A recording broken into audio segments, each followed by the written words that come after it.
सभी को जय मसीह की। एक बार फिर से परमेश्वर के नाम को धन्यवाद करते हैं कि आपके सामने एक बार फिर से मैं बपतिस्मा की क्लास को लेकर आपके सामने आ रहा हूँ। बपतिस्मा की क्लास, बपतिस्मा क्या, बपतिस्मा किसे कहते हैं, बपतिस्मा कब लेना चाहिए, बपतिस्मा का अर्थ क्या है। और आज हम लोग सीखेंगे बपतिस्मा का आत्मिक अर्थ। बपतिस्मा का आत्मिक अर्थ क्या है। प्रिय भाई और बहनों, आज सबसे पहला उदाहरण बाइबल में निकोदेमुस होता है। यूहन्ना रचित सुसमाचार उसका 3रा अध्याय जब आप पढ़ेंगे तो वहां पर ऐसा लिखा हुआ है, निकोदेमुस नाम का एक व्यक्ति जो यहूदियों का गुरु था, यीशु मसीह के पास आया रात के समय और यीशु मसीह से इस तरीके से बातचीत करना शुरू किया कि आप परमेश्वर की ओर से गुरु होकर आए हैं, क्योंकि जो काम आप करते हैं यदि परमेश्वर उसके साथ ना हो तो नहीं कर सकता। प्रियो, जब हम इस बात को देखते हैं तो हम कहीं ना कहीं एक बात को समझ सकते, जान सकते हैं। आज दुनिया के अंदर अगर किसी व्यक्ति को किसी से कुछ लेना है, कुछ चाहिए, तो उसके बारे में बहुत सारी अच्छी बातों को बयान करना शुरू करता है, उसे उत्साहित करता है, उसकी तारीफों के फूल बांधना शुरू करता है। और यीशु मसीह के साथ ऐसा ही हो रहा था, क्योंकि निकोदेमुस गुरु होकर, जबकि जितने भी फरीसी और शास्त्री लोग थे यीशु मसीह से नफरत करते थे, और ये निकोदेमुस रात के समय अपने आप को कंबल से ढकते हुए, किसी चादर से ढकते हुए, छिपाते हुए, लोगों से अपने आप को छिपाते हुए, छिपते हुए यीशु मसीह के पास आकर यीशु मसीह से बातचीत करना शुरू किया। और यीशु मसीह ने जब उससे बातचीत उसने करना शुरू किया तो एक ही बात को यीशु मसीह ने बोला, जब तक कोई नए सिरे से ना जन्मे परमेश्वर के राज्य में जा ही नहीं सकता, परमेश्वर का राज्य को देख नहीं सकता। अजी, जो एक बड़ी रोचक बात है कि निकोदेमुस एक गुरु होने के बावजूद यीशु मसीह से बातचीत कर रहा है और यीशु मसीह के एक शब्द को सुनकर वो घबरा गया और सीधे सीधे शब्दों में बोलने लगा, जब एक व्यक्ति बुढ़ा हो गया तो क्या वो दोबारा अपनी मां के पेट में जाएगा, गर्भ में जाएगा और फिर से बाहर आएगा?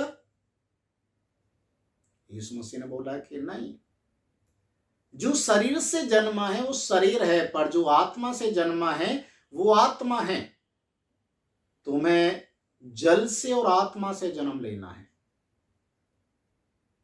तो कहने का मतलब सीधा सीधा यही था कि शरीर मिट्टी का है, मिट्टी में मिल जाएगा, पर इस शरीर के अंदर जितने भी पाप हैं, अगर उसको अंगीकार करते हुए हम पानी का डुबकी का बपतिस्मा लेते हैं तो हम एक तरीके से नए जन्म को पा लेते हैं। इसका एक और उदाहरण दिया गया है,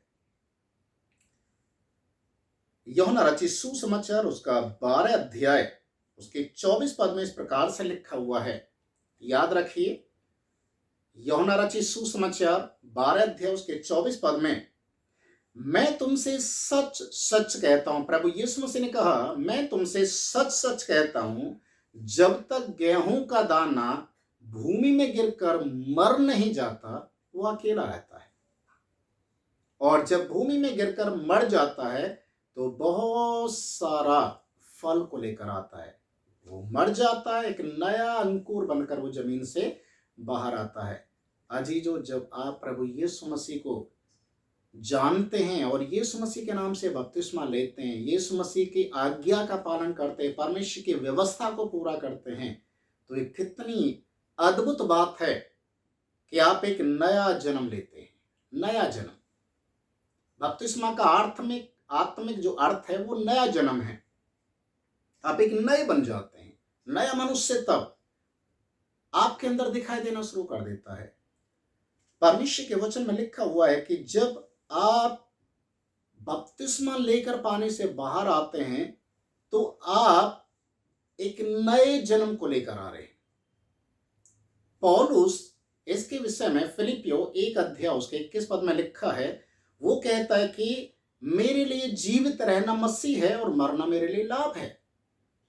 तो मृत्यु से डरता नहीं है, क्योंकि मृत्यु का डर उसके जीवन में अब नहीं है। वो कहता है कि मैं मर जाता हूं तो मेरे लिए लाभ है, और मैं जीवित हूं तो मैं मसीह के लिए। मतलब वो पौलुस अपने आप को इस तरीके से कहता है कि मैं मसीह के लिए एक नया जीवन ले चुका हूं, और इस जीवन का अर्थ है कि मैं परमेश्वर के लिए कुछ कर सकूं। मसीह मुझ में जीवित है, मैं मसीह में जीवित हूं। हालेलुया। तो देखिए कितनी अच्छी बात है कि जब आप प्रभु यीशु मसीह में गाड़े जाते हैं, दफनाए जाते हैं, और पानी से जब आप बाहर आते हैं तो एक नया जन्म लेकर आप पानी से बाहर आते हैं, और आप परमेश्वर के प्रिय बेटा और बेटी बन जाते हैं। प्रिय, आप संसारिक नहीं रहते, फिर आप आत्मिक परमेश्वर के आत्मिक पिता की संतान बन जाते हैं। प्रभु यीशु मसीह ने जैसे बपतिस्मा लिया और पानी से बाहर आया, आपको मालूम है बाइबल में लिखा हुआ आकाशवाणी हुई और बोला गया कि ये मेरा प्रिय पुत्र है, इसकी सुने। हम परमेश्वर के प्रिय बेटा और बेटी बन जाते हैं। परमेश्वर के वचन में आगे जब हम पढ़ते हैं तो रोमियो की किताब उसके 6 अध्याय 3 और 4 पद में इस तरीके से लिखा हुआ है, क्या तुम नहीं जानते कि हम सब जिन्होंने मसीह यीशु का बपतिस्मा लिया है उसकी मृत्यु का बपतिस्मा लिया। देखिए पौलुस यहां पर उस बपतिस्मा के आत्मिक अर्थ को कितने साफ रीति से सिखाता है। रोमियो 6:3 और 4 पद, क्या तुम नहीं जानते कि हम सब ने जिन्होंने यीशु मसीह का बपतिस्मा लिया है उसकी मृत्यु का बपतिस्मा लिया है।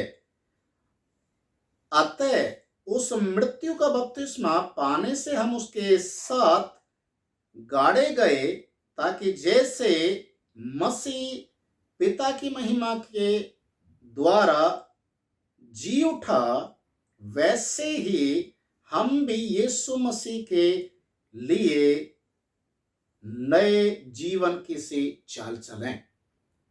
परमेश्वर की महिमा के लिए यीशु मसीह को प्रभु ने, परमेश्वर ने मृत्यु में से जीवित कर दिखाया, वैसा ही हम भी एक नई चाल चलने के लिए तैयार हो जाते हैं। नई चाल, परमेश्वर के बेटा और बेटी होने के बाद हमें कैसे जीवन को जीना है, कैसे हम परमेश्वर के गवाह होना है। रोमियो की किताब उसके 6 अध्याय के 7वें पद में लिखा हुआ है, क्योंकि जो मर गया वो पाप के दास्तव से छूटकर धर्मी ठहरा। जो मर गया वो पाप के लिए मर गया, और जो जीवित हो गया वो हर एक चीज से बाहर आकर परमेश्वर के लिए धर्मी होने के लिए वो जीवित हो गया। रोमी की किताब उसके 6 अध्याय के 11 पद में लिखा हुआ है, ऐसे ही तुम भी अपने आप को पाप के लिए तो मरा, परंतु परमेश्वर के लिए जीवित करके अपने आप को समझो। हालेलुया। परमेश्वर का वचन हमें इस बात को सिखाता है, संसार के लिए, पाप के लिए अपने आप को मरा समझना है। रोमियो 6 के 11 में लिखा, अपने आप को पाप के लिए मरा हुआ समझिए। अगर आप पाप के लिए मर गए तो पाप का स्वभाव आपके जीवन में नहीं रहना है। यदि आप बपतिस्मा लेने के बाद भी पाप के स्वभाव में जीवन को जी रहे हैं तो आप मसीह नहीं है, फिर आप यीशु मसीह को धोखा देने वाले लोग हैं। यीशु मसीह के शत्रु अब बन चुके हैं। यीशु मसीह को क्रूस के ऊपर चढ़ाने वाले उस समय के लोगों की तरह अपने आप को उनकी गिनती में आपको लेना है, जो यीशु मसीह को क्रूस के ऊपर चढ़ाने के लिए चिल्ला रहे थे, यीशु को क्रूस के ऊपर चढ़ाओ। अजीजो, आज आपको समझना है, जानना है, बपतिस्मा एक साधारण सा एक कदम नहीं है। बपतिस्मा लेना एक बहुत बड़ा कदम है, जिंदगी का सबसे अहम कदम है। जैसे कई समझदार लोग कहते हैं कि शादी जो होती है, चाहे बेटा की हो चाहे बेटी की, लोग कहते हैं कि शादी जिंदगी का सबसे बड़ा कदम है। सोच समझ कर शादी करना, कहीं पछताना ना पड़ जाए। अजीजों, मैं आपको वही चीज को दोहराने के लिए कोशिश करूंगा।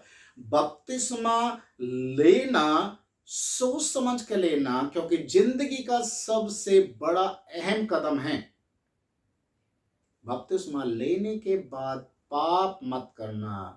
अगर आप पाप करते, बुराई करते, तो आप प्रभु यीशु मसीह के शत्रु हो जाते हैं और प्रभु का न्याय फिर आपके ऊपर आ जाएगा।